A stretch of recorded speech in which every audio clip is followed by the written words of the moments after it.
Hey guys, welcome back to the land of books and movies.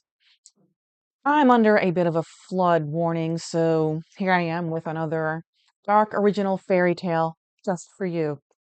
This one is Pinocchio, the story of the little wooden douchebag.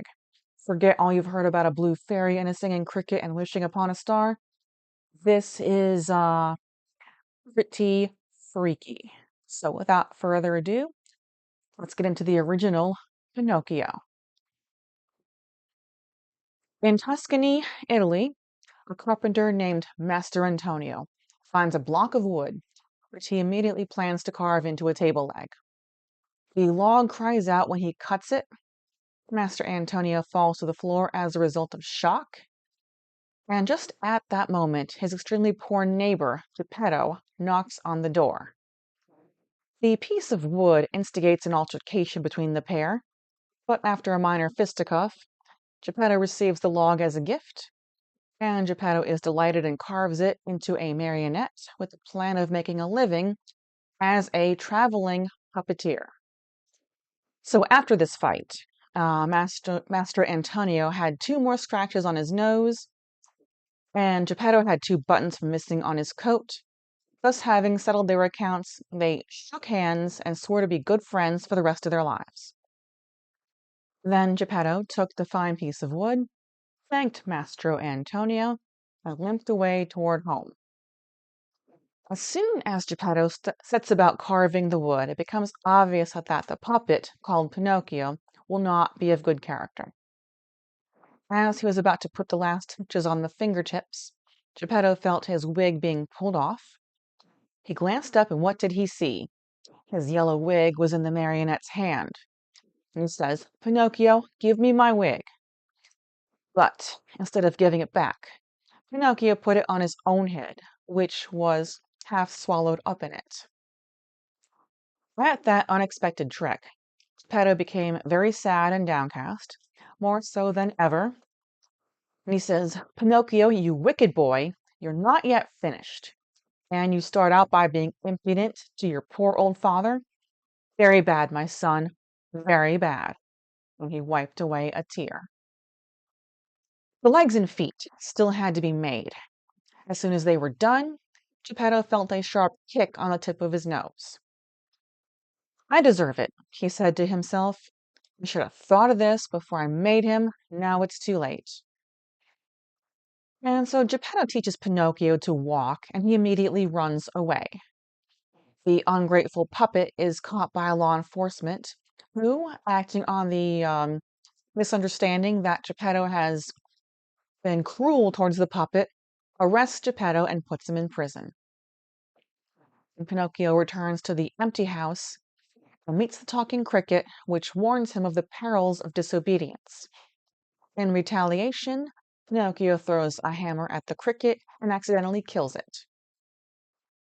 And having tried unsuccessfully to obtain some food, the puppet settles down to sleep on a stove. When he wakes up, his feet have been burned off.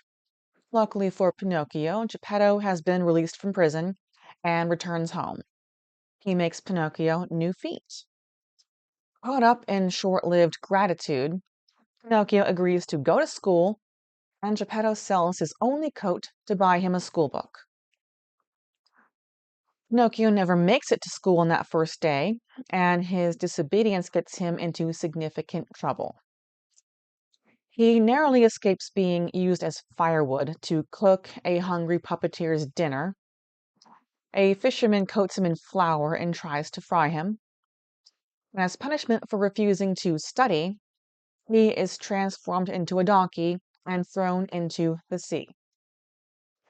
The worst of all his violent adventures is when Pinocchio is lynched from a tree by his recurring enemies, the fox and the cat. Now, in summary, this is the point when Collodi, the original writer, ended his original. This is where he was trying to end this magazine series, this comic book series. But his readers loved it so much, they demanded that he continue.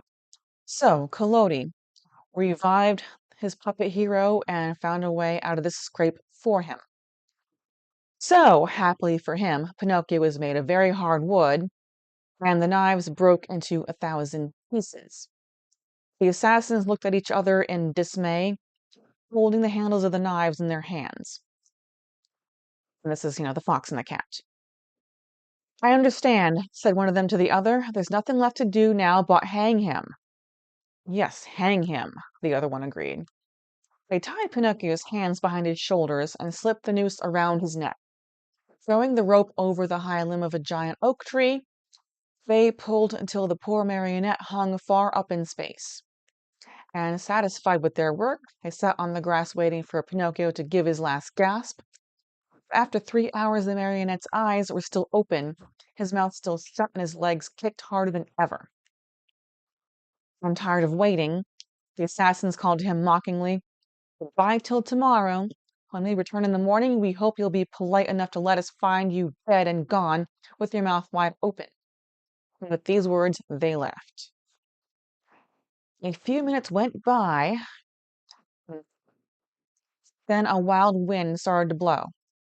As it shrieked and moaned, the poor little sufferer was blown to and fro like the hammer of a bell. The rocking made him seasick, and the noose, becoming tighter and tighter, choked him. Little by little, a film covered his eyes. Death was creeping nearer and nearer, and the marionette still hoped for some good soul to come to his rescue, but no one appeared. As he was about to die, he thought of his poor old father, and hardly conscious of what he was saying, he murmured to himself, "Oh, father, dear father, if only you were here." And those were his last words. He closed his eyes, opened his mouth, stretched out his legs, and hung there as if he were dead. After this, Pinocchio's story continues its series of bleak set pieces until finally our hero learns not to run away from his responsibilities.